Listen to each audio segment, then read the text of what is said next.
Tengo una relación ya desde hace tiempo con los Soler, con José Luis y Susana, y también conozco toda la labor que Susana y José Luis han hecho, la labor social, la labor con niños, con problemas, bueno, en fin, todo ello, además de paralelamente interesarles el arte y hacer una colección muy interesante. Ya tenían obra mía y de artistas que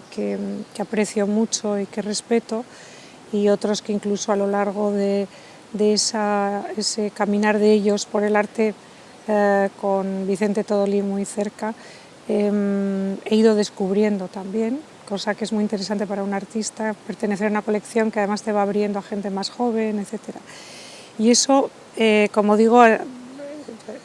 desarrollado también una amistad. Cuando encuentran este lugar para hacer la fundación me pareció maravilloso, además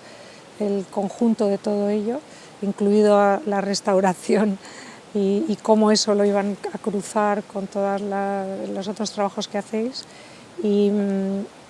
verdaderamente me siento muy contenta y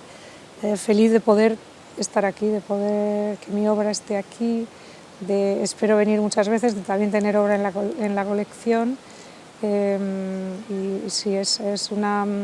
iniciativa fabulosa que ojalá cunda el ejemplo y desde lo privado haya este acercamiento a lo público, ¿no? Que el público se pueda beneficiar de la suerte de tener gente como ellos, creo que además el arte es un elemento, es un material, todo ello educativo, y creo que en ese sentido tenemos que desarrollar, también los artistas tenemos que participar de esa labor de acercarlo al público.